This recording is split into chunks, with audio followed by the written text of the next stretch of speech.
Doctor MS Venugopal, ഇവിടെ ഇതാ ഒട്ടേറെ ചോദ്യങ്ങൾ നമുക്ക് മുന്നിൽ ഉണ്ടായിരുന്നു. പാകിസ്ഥാൻ ഉന്നയിക്കുന്ന ആരോപണങ്ങൾ അടിസ്ഥാനപ്പെടുത്തിയാണ് ആ ചോദ്യങ്ങളെല്ലാം ഉയരുന്നത്. ഇന്ത്യയെ പോലൊരു ജനാധിപത്യ രാജ്യത്തിൽ അത്തരം ചോദ്യങ്ങൾ സ്വാഭാവികമാണ്. പക്ഷെ പാകിസ്ഥാൻ പഹൽഗാം ഭീകരാക്രമണത്തിന് ശേഷം നടത്തിയ ഓരോ പരാമർശങ്ങളും കള്ളം നിറഞ്ഞതായിരുന്നു. തുടക്കത്തിൽ ഈ ഭീകരാക്രമണത്തിൽ പങ്കില്ല എന്ന് പറയുന്നു.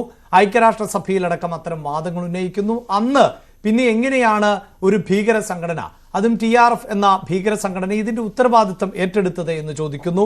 എന്തിനാണ് പാകിസ്ഥാനിലെ തീവ്രവാദികൾക്ക് നിങ്ങൾ കൂടുതൽ സുരക്ഷ ഒരുക്കുന്നത് എന്ന ചോദ്യം ഉന്നയിക്കുന്നു.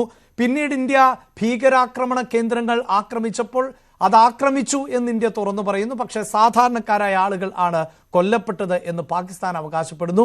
അവിടെയാണ് മസൂദ് അസർ തന്റെ കുടുംബാംഗങ്ങൾ അടക്കം മരണപ്പെട്ടു, കൊല്ലപ്പെട്ടു എന്ന് വാർത്താ സമ്മേളനത്തിലൂടെ വ്യക്തമാക്കുന്നത്.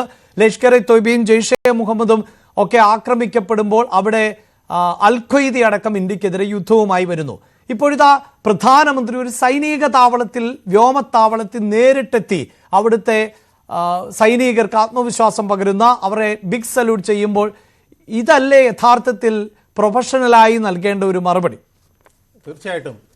ഇന്നലെ അദ്ദേഹം രാഷ്ട്രത്തോട് നടത്തിയ പ്രസംഗത്തിൽ അദ്ദേഹം പറയാതെ ഒത്തിരി കാര്യങ്ങൾ പറഞ്ഞെങ്കിൽ, ഇന്ന് ആദംപൂരിൽ അദ്ദേഹം നമ്മുടെ വ്യോമസേനാ കേന്ദ്രത്തിൽ പോയിട്ട് ഒരുപാട് ലോകത്തെ പറയാത്ത അല്ലെങ്കിൽ അറിയാത്ത കാര്യങ്ങൾക്ക് ഉത്തരം നൽകുക കൂടിയാണ് ചെയ്തത്.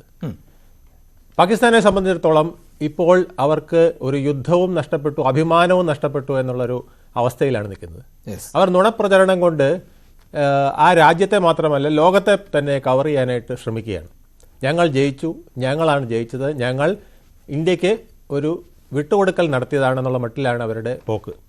അപ്പോൾ അതിനായിട്ട് അവർ പറയുന്ന നുണകളിൽ ഏറ്റവും പ്രധാനമാണ് ആദംപൂർ അടക്കം നമ്മുടെ പ്രധാനപ്പെട്ട വിമാനത്താവളങ്ങൾ അവർ തകർത്തു, നമ്മുടെ സൈനിക കേന്ദ്രങ്ങൾ അവർ തകർത്തു, നമ്മുടെ ഡ്രോണുകൾ പലതും തകർത്തിട്ടുണ്ട്, വിമാനങ്ങൾ തകർത്തിട്ടുണ്ട്, റഫേൽ അടക്കമുള്ള വിമാനങ്ങൾ തകർത്തിട്ടുണ്ട്. ഇങ്ങനെ ഒരുപാട് നുണപ്രചരണങ്ങൾ നടത്തുമ്പോൾ നമ്മുടെ നടത്തുന്നത് മാത്രമല്ല, അവരുടെ പ്രധാനമന്ത്രിയാവട്ടെ അവരുടെ ജനറൽ ആവട്ടെ എല്ലാവരും അണ്ടർഗ്രൗണ്ടിലിരിക്കുന്നത് പോലെയാണ് കഴിയുന്നത്. കഷ്ടിച്ച് പാർലമെന്റിലൊന്ന് വരുന്നു, തിരിച്ച് ഒളിസങ്കേതത്തിൽ പോയി കഴിയുന്നത് പോലെ കഴിയുന്ന അവസ്ഥയിലാണ് അവർ നിൽക്കുന്നത്.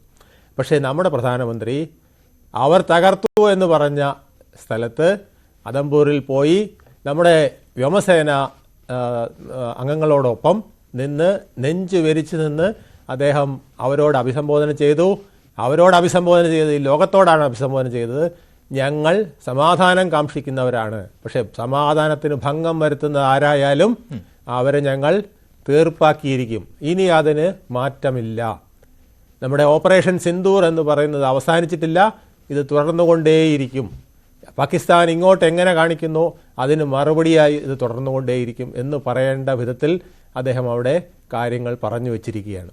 പാകിസ്ഥാൻ ഇത് ഒരിക്കലും പ്രതീക്ഷിക്കാത്തൊരു കാര്യമാണ്. നമ്മുടെ ഒരു പ്രധാനമന്ത്രി ഇങ്ങനെ അവരുടെ അതിർത്തിയിൽ, ബോർഡറിൽ പോയി അവർ പിന്നെ ഡ്രോണുകളൊക്കെ ഇന്നലെ അവിടെ ഇവിടെയൊക്കെ വിട്ട സ്ഥലങ്ങൾക്ക് അടുത്ത് പോയി ഇങ്ങനെ നെഞ്ചു വരിച്ചു നിന്ന് കാര്യം പറഞ്ഞ് ലോകത്തിൻ്റെ മുമ്പാകെ ഇന്ത്യ എന്താണെന്ന് തെളിയിച്ചു കൊടുക്കുന്ന ഒരു സാഹചര്യം ഉണ്ടാക്കി എന്നുള്ളത് പാകിസ്ഥാൻ ഇത് താങ്ങാൻ കഴിയാത്ത ഒരു വലിയ പ്രതിസന്ധിയാണ് ഇപ്പോൾ അകപ്പെട്ടിരിക്കുന്നത്. പാകിസ്ഥാനിലെ ജനതയോട് അവർക്ക് ഉത്തരം പറയാൻ കഴിയുന്നില്ല. പാകിസ്ഥാൻ അവിടുത്തെ പാർലമെന്റിലെ അംഗങ്ങളോട് ഉത്തരം പറയാൻ കഴിയുന്നില്ല. അവിടുത്തെ പ്രതിരോധ മന്ത്രി ഖ്വാജ അസീമിനോട് അവിടുത്തെ പാർലമെന്റ് അംഗങ്ങൾ തന്നെ ചോദിക്കുകയാണ്, താങ്കൾക്ക് ഇംഗ്ലീഷ് സംസാരിക്കാൻ അറിയാമോ? താങ്കൾ വെളിയിൽ പോയി എന്താണ് പറഞ്ഞത്? ഈ രാഷ്ട്രം ഭീകരവാദം പ്രോത്സാഹിപ്പിക്കുന്ന രാഷ്ട്രമാണ്, 30 വർഷമായി നമ്മൾ ഇതാണ് തുടർന്നുകൊണ്ടിരുന്നത് എന്ന് നിങ്ങൾ പറഞ്ഞില്ലേ? നിങ്ങൾക്ക് ഇംഗ്ലീഷ് സംസാരിക്കാൻ അറിയില്ലെങ്കിൽ നിങ്ങൾ മിണ്ടാതിരിക്കൂ എന്നാണ് ഇവിടുത്തെ ഒരു വനിത. അതാണല്ലോ അതിലേറ്റവും പ്രധാനപ്പെട്ടത്. അതായത് ഈ പോരാട്ടങ്ങൾ നടന്നുകൊണ്ടിരുന്ന ഒരു സമയമുണ്ടല്ലോ, ആ സമയത്തടക്കം ടെലിവിഷൻ ചാനലുകളിൽ അടക്കം പങ്കെടുക്കുന്നു, ചോദ്യങ്ങൾക്ക് മറുപടി പറയുന്നു. അതിലൊരു ഘട്ടത്തിൽ ഞങ്ങൾ ആണവായുധങ്ങൾ തയ്യാറാക്കി വെച്ചിട്ടുണ്ട് എന്നൊക്കെ പറയുന്നു. അപ്പോൾ ഒരു മന്ത്രിയെ സംബന്ധിച്ചിടത്തോളം എത്രത്തോളം യോജിക്കുന്ന ഒരു പ്രതികരണമായിരുന്നു? ഒരിക്കൽ അദ്ദേഹം പറയുന്നു, ഞങ്ങൾ തീവ്രവാദത്തെ പ്രോത്സാഹിപ്പിച്ചിട്ടുണ്ട്, പക്ഷേ അതൊരു കാലഘട്ടത്തിൽ, ഇപ്പോഴങ്ങനെയില്ല, അന്നത് അമേരിക്കയ്ക്ക് വേണ്ടിയാണ് ചെയ്തത് എന്നൊക്കെ ഒരു രാജ്യത്തിൻ്റെ പ്രതിരോധ മന്ത്രി പറയുന്നു.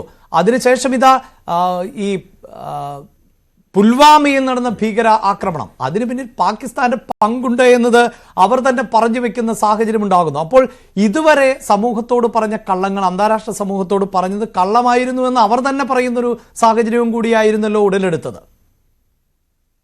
ഡോക്ടർ വേണുഗോപാൽ, തീർച്ചയായിട്ടും അവരുടെ ഉള്ളിൽ മാത്രമല്ല വിദേശത്ത് പോലും അവർക്ക് ഇന്ന് നിൽക്കക്കള്ളിയില്ലാത്ത സാഹചര്യം വന്നിരിക്കുന്നു. അവരെന്താണ് ഇന്നലെ പറഞ്ഞത് ഇന്ന് പറഞ്ഞത് എന്ന് അവർക്ക് വ്യത്യസ്തമായിട്ട് വേർതിരിച്ചെടുക്കാൻ കഴിയാത്ത അവസ്ഥ വന്നിരിക്കുന്നു. പാകിസ്ഥാൻ എന്ന് പറയുന്ന രാഷ്ട്രം, ഞാൻ മുമ്പേ പറഞ്ഞു, അവർ 3 കാര്യങ്ങളിലാണ് നിലനിൽക്കുന്നത്. ഒന്ന് നുണ, ഒന്ന് ചതി, മറ്റൊന്ന് ഒറ്റിക്കൊടുക്കൽ. ഇപ്പോൾ അവർ വേറൊരു സാധനം കൂടെ എടുത്തിട്ടുണ്ട്, തീവ്രവാദം, അതായത് മത തീവ്രവാദം. പാകിസ്ഥാനിന്റെ വിഭജന കാലത്ത് ജിന്ന പറഞ്ഞിരുന്നു, ഞങ്ങൾ 2 രാഷ്ട്രങ്ങളാകുന്നത് ഞങ്ങളുടെ ആചാരങ്ങളിലും അനുഷ്ഠാനങ്ങളിലും മതത്തിലും ഒക്കെ ഉള്ള വ്യത്യാസം കൊണ്ടാണ് എന്ന് പറഞ്ഞിരുന്നു. പക്ഷെ അത് അവിടെ കൊണ്ട് അവസാനിച്ചു. അതിനുശേഷം പിന്നീട് വന്ന ഭരണാധികാരികൾ, മുഷാറഫ് അടക്കമുള്ളവർ ഇന്ത്യക്കെതിരെ എടുത്തിട്ടുള്ളത് ഇന്ത്യാവിരുദ്ധ ദേശീയതയാണ്. ഒരിക്കലും മതസ്പർദ്ധ ദേശീയത എടുത്തിരുന്നില്ല. പക്ഷേ ഏപ്രിൽ 16-ാം തീയതി ജനറൽ അസിം മുനീർ ലോകത്തിന് മുമ്പാകെ, ലോകരാഷ്ട്രങ്ങൾക്കിടയിൽ മൊത്തത്തിൽ ഒരു ആഹ്വാനം നടത്തുകയാണുള്ളത്. ഈ 2 നേഷൻ തിയറിയും അതുപോലെ തന്നെ ഹിന്ദുവിനെതിരെ പടപൊരുതണം എന്നുള്ള തിയറിയും കൊണ്ടുവന്നത് അസീം മുനീറാണ്. അത് തീവ്രവാദികളുടെ ശബ്ദമാണ്, അത് തീവ്രവാദികളുടെ മുദ്രാവാക്യമാണ്, അത് തീവ്രവാദികളുടെ പ്രവർത്തന ശൈലിയാണ്. ആ തീവ്രവാദത്തെ ഇനി വെച്ചു പൊറുപ്പിക്കില്ല എന്ന് പറയുമ്പോൾ ഇത് ഇന്ത്യ കൃത്യമായ ഒരു തയ്യാറെടുപ്പുമായി നിൽക്കുന്നു എന്ന് വേണം മനസ്സിലാക്കാൻ. ബ്രിഗേഡിയർ വേണു നായർ